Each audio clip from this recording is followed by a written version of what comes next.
Hello, hello, hello, and welcome once again to the College of Creation. My name is Dan. And my name is Michael. And we are Dungeons & Dragons DMs who love to homebrew items, spells, creatures, and features for 5th edition Dungeons & Dragons. That's what this show is about. It's all about us challenging each other to make stuff based on prompts that are given to us by our listeners, people we know on TikTok and on Discord and all this stuff. They challenge us to make a thing, and then we make it, and we see if we like it. How are you feeling today, Michael? I'm feeling great. I feel very good. I think this is the first time that I have come into a recording unprepared. My prompt from last week is incomplete, but I'm gonna roll with it, and we're still gonna present to the best of our own abilities. Worth noting that both of us are, of course, working folks with day jobs. So this is all the thing we do on the side. So we do sometimes end up not getting all the pieces of the puzzle together, which was certainly the case for me, where I had a fully formed idea that I had put together in a nice format, and then I read it over again and thought, this is garbage. And so I decided not to do that one. So that's not what you're getting today. You're getting a different thing that I feel a little bit better about. But I do think this was a tough one that we ran into this week. It was very hard. I thought that it would be much more straightforward than it ended up being in the end. And much like you, I had something started and I got part of the way through it. I did not like it. I scrapped it completely.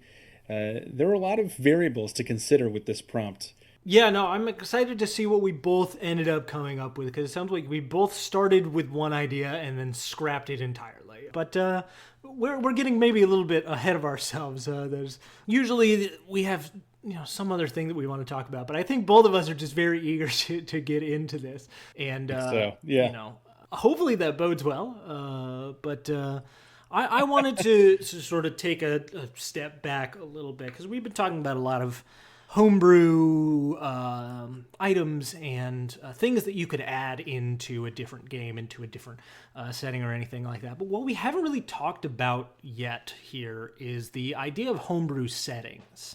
So I run with a homebrew setting. Yeah. You run with homebrew settings? All of my games are in the same setting, yeah. I think that is sort of part and parcel of also being into homebrewing for items and things like that, is also mostly playing in worlds that suit that, worlds that are open to that creative aspect, and that's homebrew worlds for me.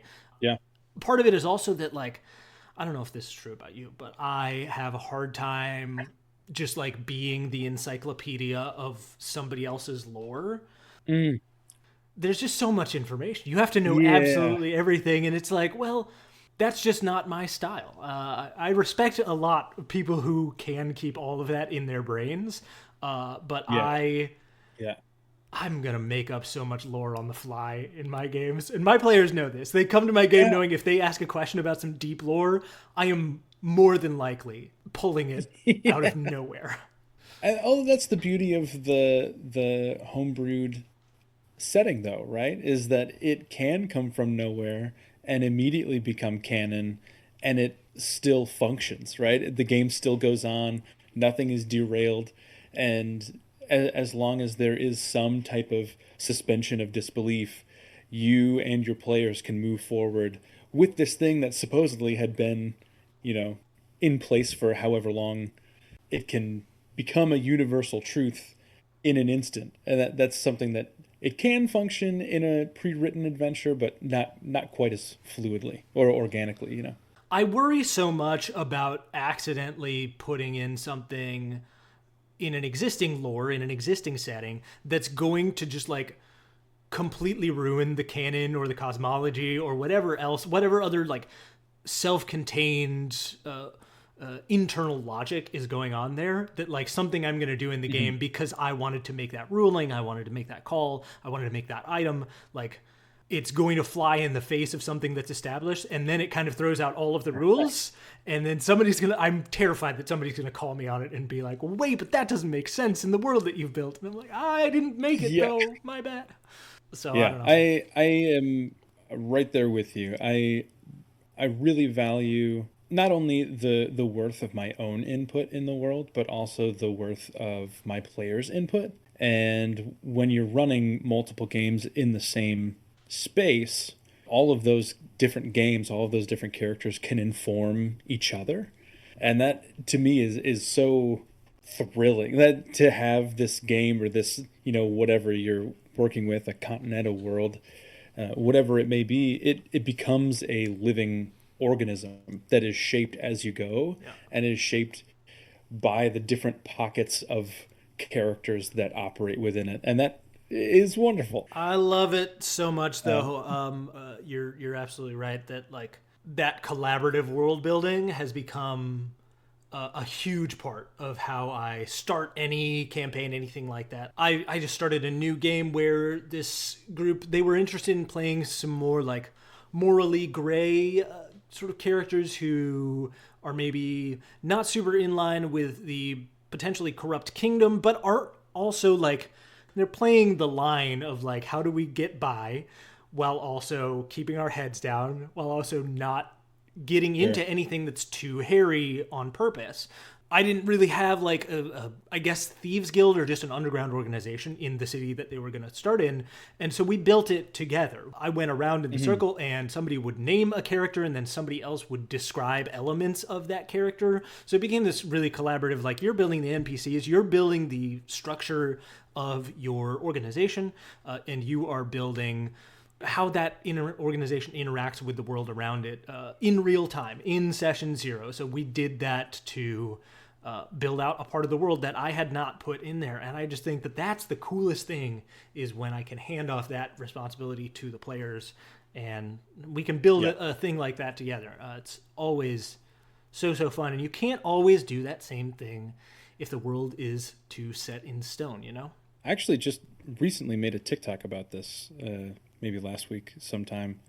I talked about the importance of perspective not all coming from the same place. Like it doesn't matter how creative of a person you are. After a while, if you play in the same world long enough, if you play with the same party in the same game long enough, that point of view is going to start showing through a bunch of different places, and your NPCs are all going to start sounding like different facets of you. If you have enough creatures in your world, some of them are going to be really similar after a while. So you have to, include your players in that, and those extra additional points of view are invaluable. Absolutely.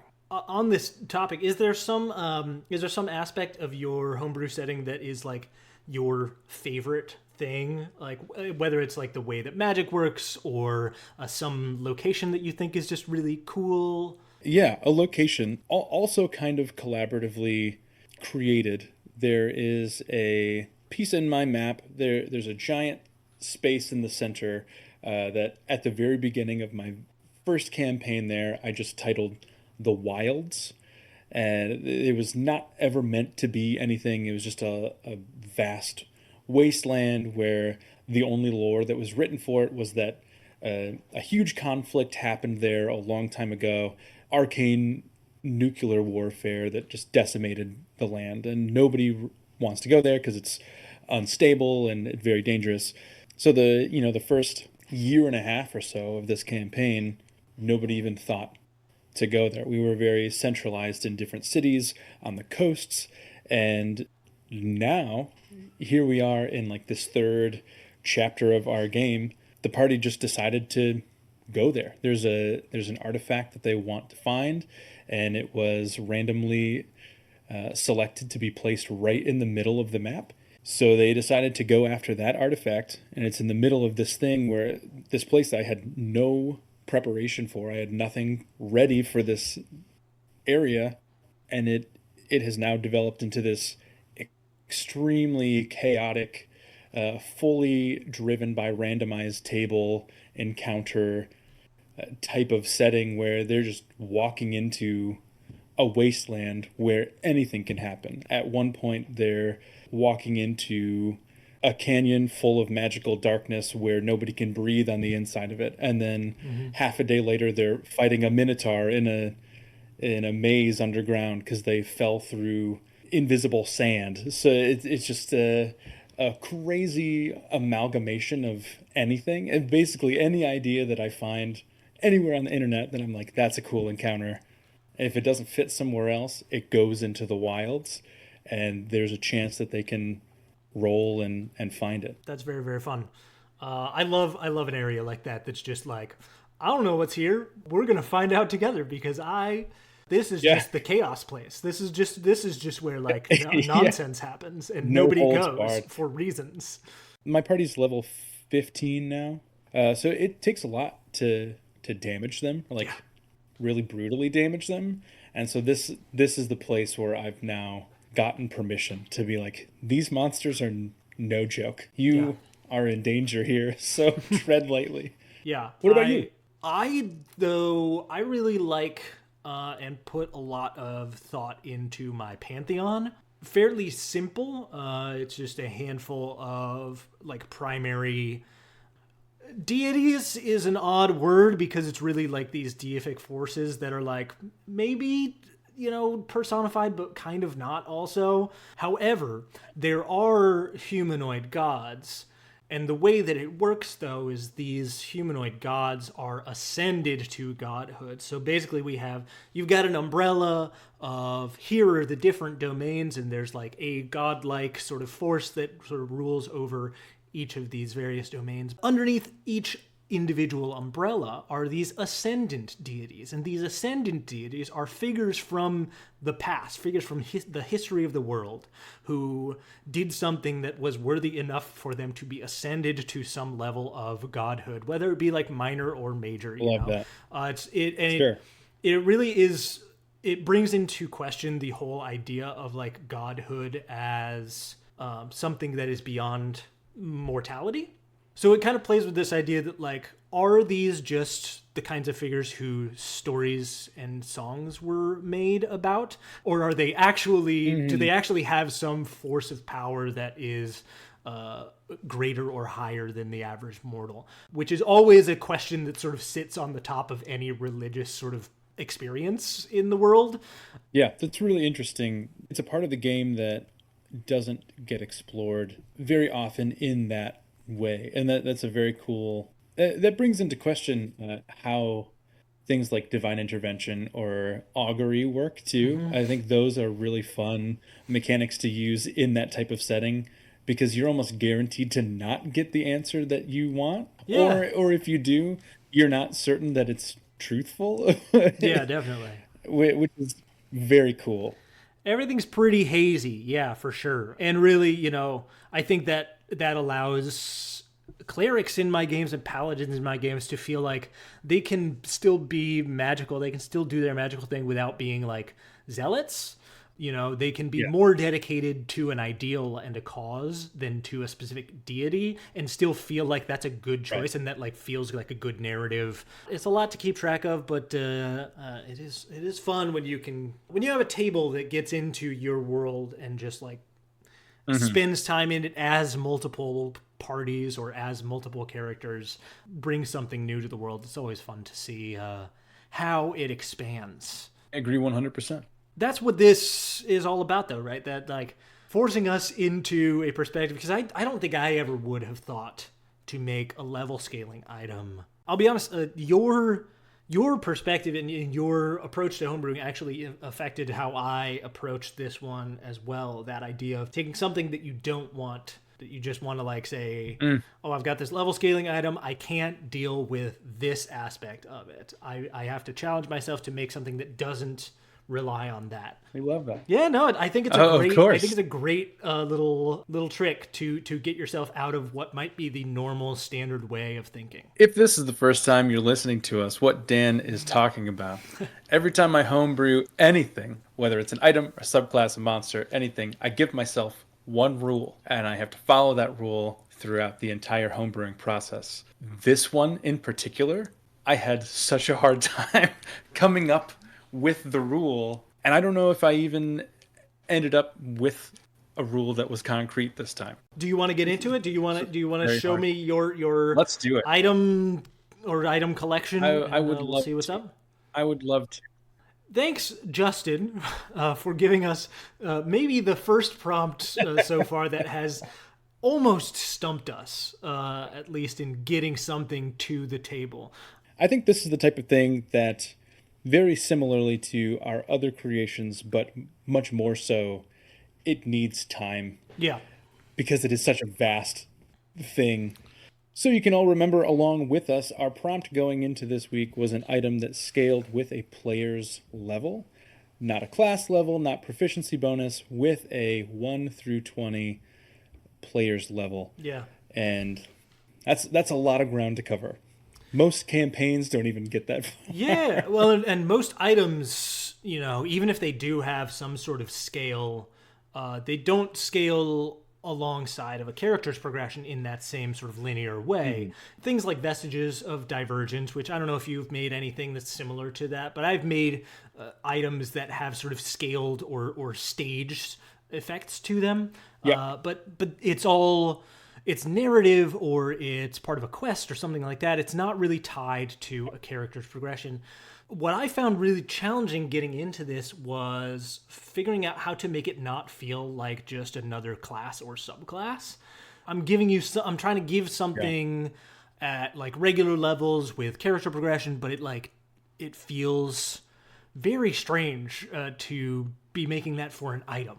I think the biggest problem with an item like this, and maybe it's not a problem, just the biggest roadblock in making an item like this is there are so many other things that go into a character that you run into that you're bound to either overlap with the proficiencies or class abilities, whatever it may be, to have something that goes with a player level is bound to overlap somewhere, and that's the big thing that I ran into. So I made something along the lines of going with scaling by level, but also more similar to the vestiges of divergence. Yeah, sure. So kind of like a middle ground in there. Yeah.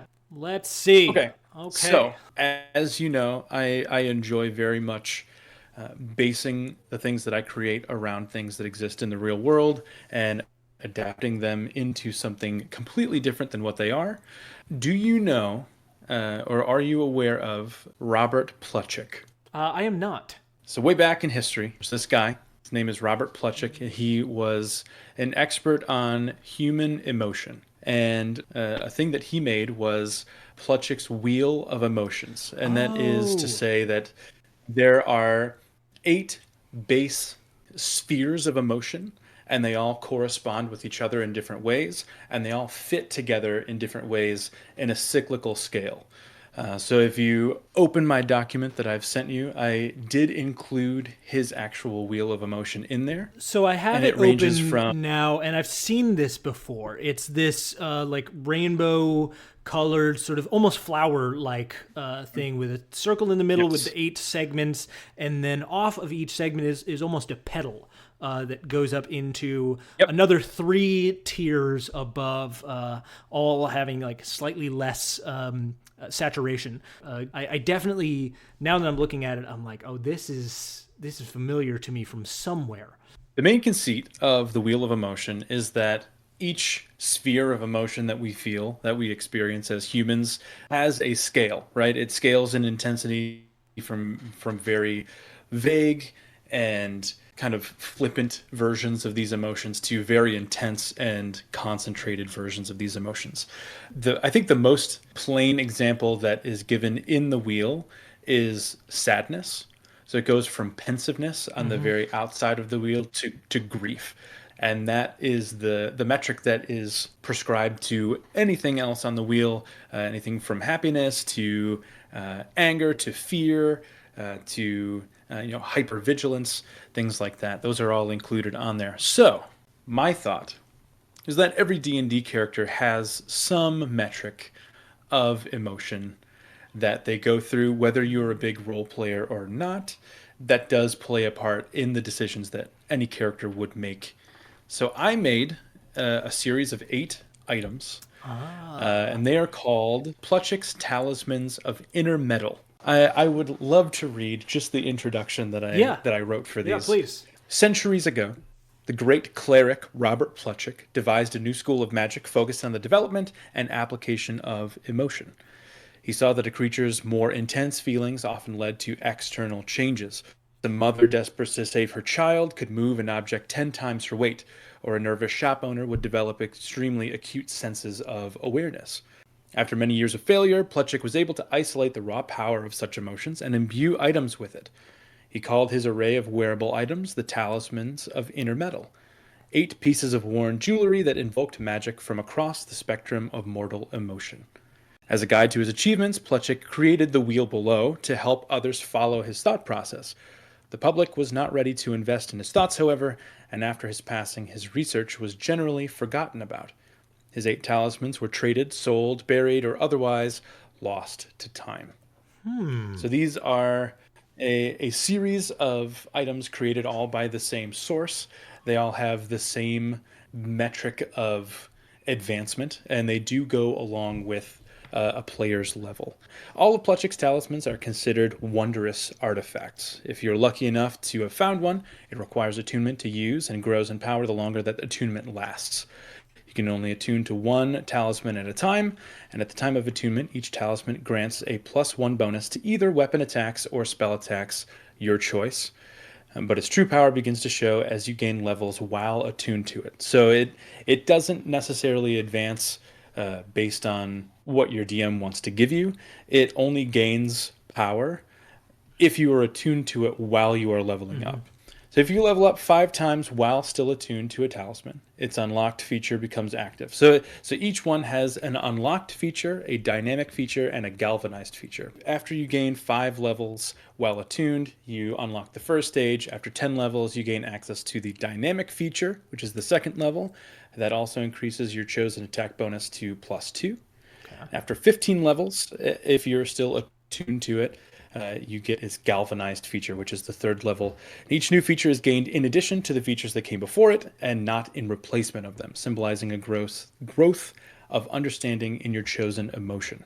While attuned, a talisman cannot be removed from your person by any means. If at any point you unattune from your talisman, it does not lose the features it's granted at the time of unattunement, but levels gained will not count towards future features until it has been attuned again. So it doesn't lose any of the progress that you've made, but it does stop if you want to. Okay, yeah. That makes sense. Feels like the kind of thing that also has a lot of good RP potential.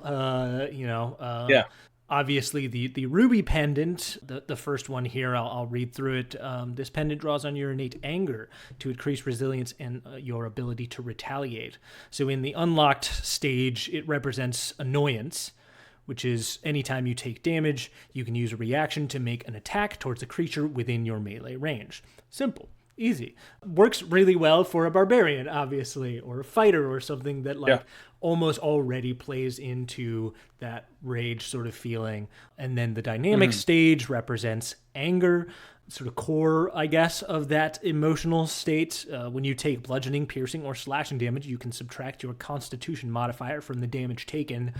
I like that because I like games that have subtract your armor from the damage mechanic, and this feels a little bit like that. And then galvanized level is full rage. Your constitution score as well as its maximum increases by 2. That's very cool, and you can see how interest and anticipation and vigilance might work really well for someone who's trying to be more of an investigator, more of a sort of scout. Yeah, I think each one of these has the potential to be really unique and interesting. I do see now that you, I'm a little bit lower in the document here. I see that we've got a couple that are not complete at this point, but that's okay because I think they are the hardest ones. I was actually just going to go and look at them. The ones that I looked at immediately and thought, these are going to be tough to make this feel like a good item, but I think it would be really cool to see something play into the positive aspects of that or play into some way to make those things useful. So I was looking at fear, sadness, and disgust. And I think these are really interesting ones. And you have fear here. Can I read through fear? Absolutely, please. So Plutchik's Emerald Belt. The belt draws in your deepest anxieties to increase your awareness and reaction time. Okay, so that's a really good thought. there. I think that's a really good approach. In its unlocked state, it represents apprehension. You gain advantage on dexterity saving throws, and your movement speed increases by 10 feet. So you're just always ready on the back heel to move. Yeah. In its dynamic state, it represents fear. You can take the hide action as a bonus action, and it can be attempted even if you are only lightly obscured. Very cool. And then in galvanized state, it represents terror. Your dexterity score as well as its maximum increases by 2. That's very cool. And I think it does represent some aspect of fear that is maybe useful to a player character, right? That sense of like, if you Right. are always seeing Yeah. danger, then danger is much less likely to affect you. Maybe some aspect of these Right. could play on. There's maybe a little bit of a double edge to the sword, but I like it. I was thinking about that as I was creating these, almost akin to a cursed item, but I didn't like naming it as a curse because I don't think that these types of items should inherently be cursed in the way that you can't get rid of it without eliminating a curse through magic. But definitely some type of hindrance as far as sinking too deeply into an emotion and getting lost in it, especially at later levels. There should be a drawback there somewhere. Yeah, it's hard to know exactly what that would be. Yeah, disgust is the one that I shouldn't. I started with that one because I thought that it would be the hardest, and it definitely was. And I wrote so many things down, and I just skipped it. And now, as you can see, it's still blank. It's tough. All I of mean, these your days stages are later. boredom, disgust, and loathing.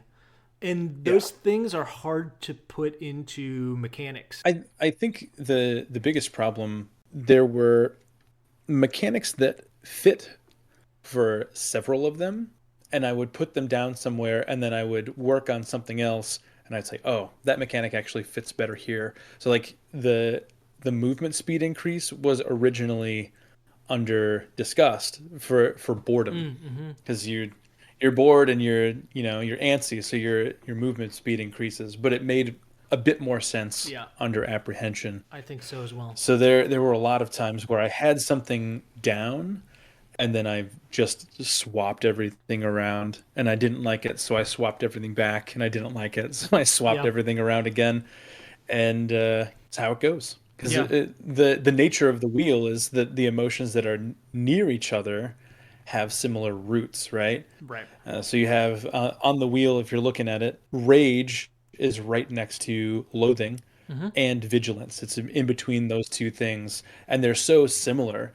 They seem different on the surface, but if you really dig into it, like what causes those things, it's an innate type of annoyance, right? And then joy and ecstasy is in between vigilance and anticipation and admiration. And it's kind of all they can be grouped together. I definitely see what you mean now when you mentioned the this is something that feels like it needs more space to grow, because looking at what you're dealing with, there are a lot of complex things here, and I think you could do a lot with that sort of thing, and there's a huge temptation to, I think, play with all of the different combinations that could be messed with of all of this, and so I think you're right to kind of start from a smaller sort of place and then leave it room to expand, for sure, because it's quite complex already, with lots of room to grow.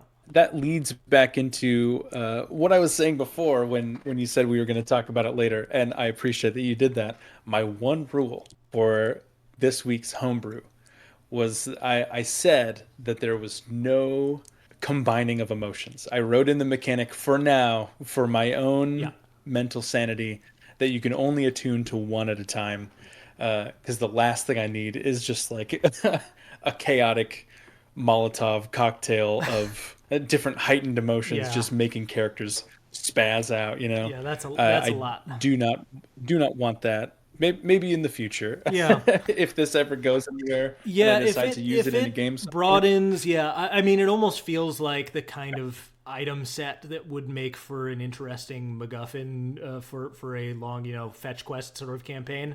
But for now, I think keeping them a little simple to start with, and seeing what works and what doesn't, and like Yeah. making them all feel like they're unique and special in their own way is good. I also didn't want to get too far away from the actual brief, which Yeah. was to make an item that scaled with with the levels. Like I didn't Yeah. want to put all of my momentum into making these items, deciding what they can do and combining them and whatever, because that wasn't the brief, right? Right. That wasn't what the prompt was. So instead, Yeah. I just focused on the three tiers and making sure that they could be level appropriate. I think 5 levels is a really good scale to work with, and it doesn't feel like you're overloading with too many things, but it also feels like Yeah. it's enough anticipation between, but also feels like the work done to get from second level to seventh level or whatever is like enough to justify the bonus that's there, and it's not overpowered. I don't think so. So I think balance wise, it seems like it's ready to go. It's just a matter of Finishing it. conceptually, Yeah. it's very cool.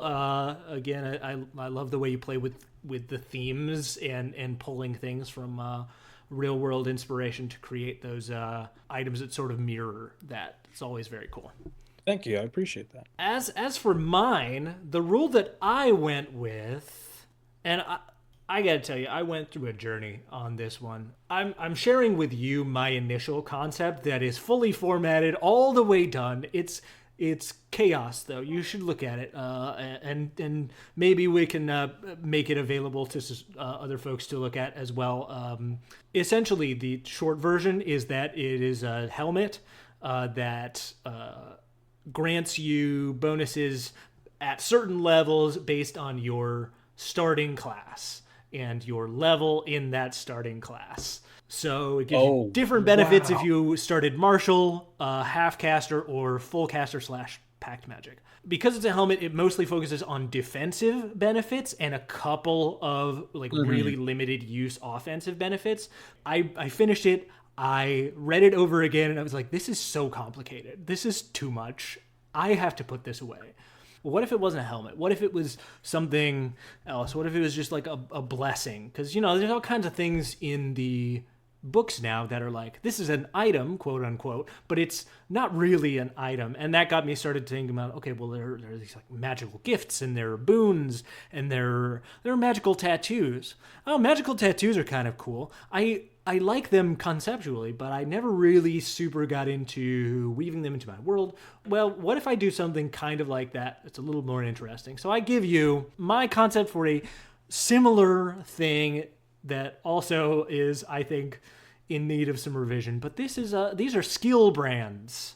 How I got here was a lot, and you will see that it very much follows my style, which is to give you something, but also make it cost something, and also to give you Yeah. probably too many options and a lot of room for there to be more options. That's my brand. That's who I am.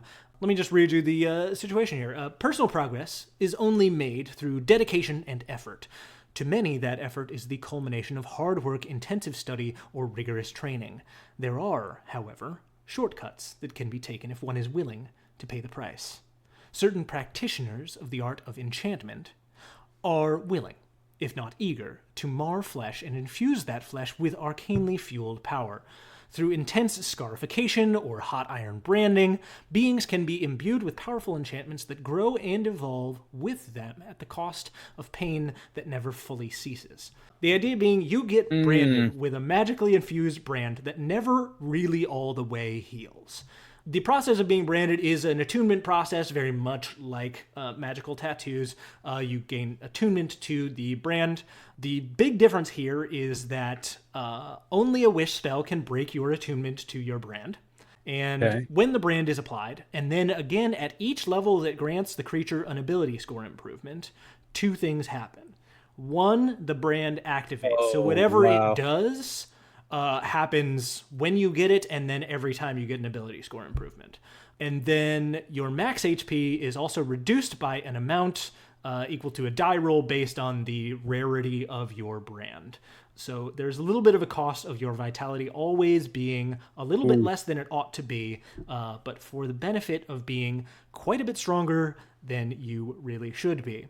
These Yeah. range from the ones that I started with, the two that I started with being like, this is the idea, are the brand of the novice and the brand of the specialist. The brand of the novice, when it is activated, so anytime you gain an ability score improvement, this brand raises your lowest ability score by 1 to a maximum of 20. So you're always like jumping up that lowest skill so that it's staying a little bit closer to your other skills. Now this is a rare brand, so you're taking 1d8 away from your max HP every time it activates. For somebody who's only getting maybe 3 or 4 ability score improvements, that's maybe okay. For fighters, this starts to get a little hairy because you're not sure Fighters if this and is rogues staying are a out good of luck, idea man. as you get higher up there. But you also have a higher hit die, so, cost, benefit. And then there's the brand of the specialist, which when this brand is applied and whenever you gain an ability score improvement, this brand raises your highest ability score by 1 to a maximum of 20. So this is the one where if you're like, I need my strength to be all the way up, I will probably remove the maximum of 20 away from that one. That one's very rare, that particular brand. And I think it's worth it to give your highest score a little bit of a extra bonus for the cost of your vitality. I agree. Yeah. The rest of them are primarily individual skill bonuses. So your brand of awareness gives you a +1 bonus to your wisdom perception modifier every time you gain an ability score improvement. These are uncommon, so you're not taking a super heavy hit every time those go up, but it does mean you're specializing in a specific sort of thing. I honestly only just came up with this concept today. This is slapdash, and it is probably not I like it. balanced all the way, or it's probably not like conceptually the most perfect thing. I think I could probably do more to separate it away from the magical tattoos thing and give it a little bit more of its own flavor. But for the time being, I like this better than my other idea. I think, to preface, I like this idea a lot. I am a big fan of risk versus reward play. It's why I enjoy the Blood Hunter so much more than you do.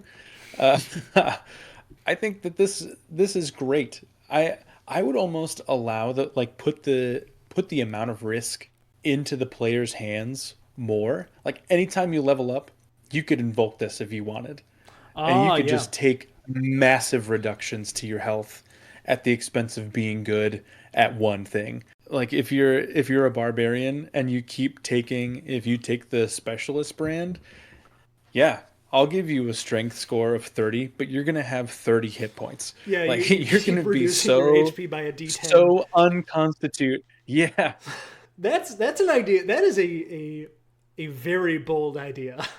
extreme risk, Look, I have players extreme who reward. would do that in a heartbeat. I know. Yeah, I think the other thing Yeah. is that I might want to tie the HP reduction to class because of the way that, Mm, as it's built now, it's obviously a better choice for a barbarian or a fighter or a ranger than it is for a wizard. Like a wizard is never going to take this nonsense because even if you're taking right. the lowest version of it, you're basically undoing your HP increase every time you Hmm. go there. So yeah, I think that maybe it should be tied to something else. Although my rule was I don't want to tie anything here to proficiency bonus because we've talked about this. Yeah. And I think it's too easy, Yeah. especially when you're talking about something that scales with level, because that is the metric that scales most closely with your level.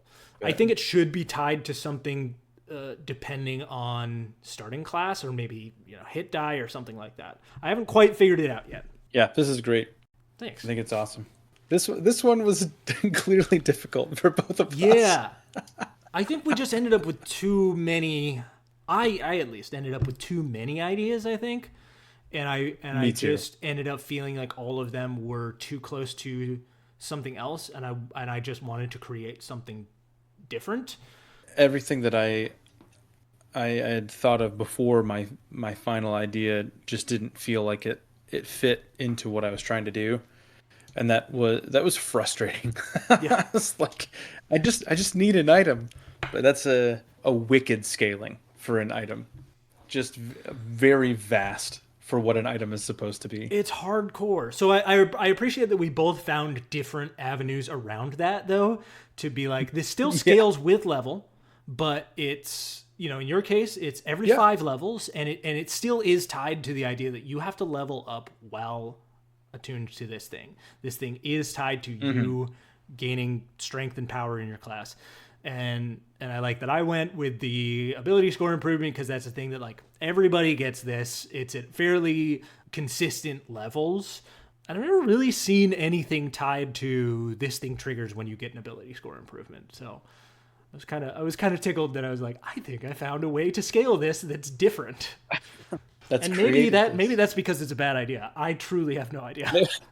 Yeah, maybe other people thought of it and they're like, absolutely not. That not actually publishing sucks. this. That actually sucks really hard. Well, we appreciate it. Justin over at So You Want to Be a DM sent us over this one. It put us through the ringer, my friend. So I hope you're pleased with what we came up with. In the best way possible. Absolutely, Justin. absolutely. In the best way. I love being challenged, and I think it's good to sort of point out, like, there are struggles sometimes to come with this kind of thing. You come up with 5 ideas and then you make them. I made mine whole cloth, ready to go. It was ready to present, and I looked at it again and I was like, I just scrapped this whole thing. That happens though. When you're homebrewing, the best thing to do is get something down and then step away from it and then look back at it again and be like, does that actually work? Do I like that? It's hard to scrap things that are finalized like that, but it's so much harder to just begin.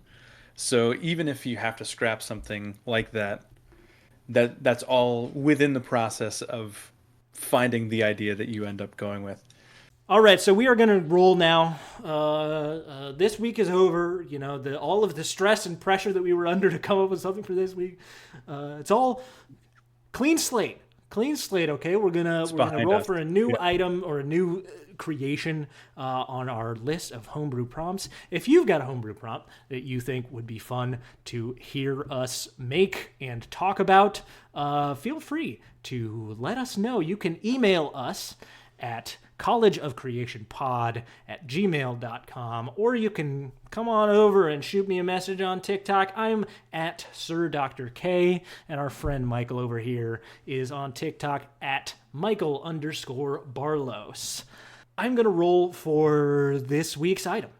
I have the list up, and I'm ready to let you know the result. Well, I just rolled a natural 1. A natural 1 is an item that utilizes movement speed as a resource. So we're back on items again. We've had 3 weeks straight of items, right? Yeah, I think so, yeah. Yeah, okay, well. An item that utilizes movement speed as a resource. What an interesting concept. Yeah. I like that a lot. I got no clue right now, but I'm sure I will come up with something by next week. In the meantime, anything you want to say to the people before we say goodbye? Dan, I always have something to say to the people before we say goodbye. Today, I'd like to address anyone who plays a TTRPG.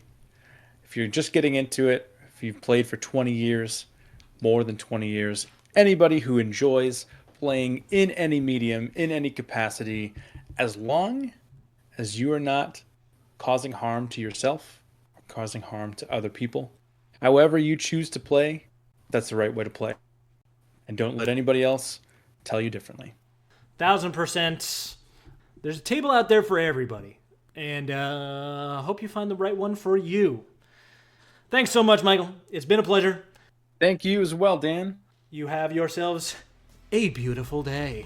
Take care of yourselves. Bye-bye. Bye-bye.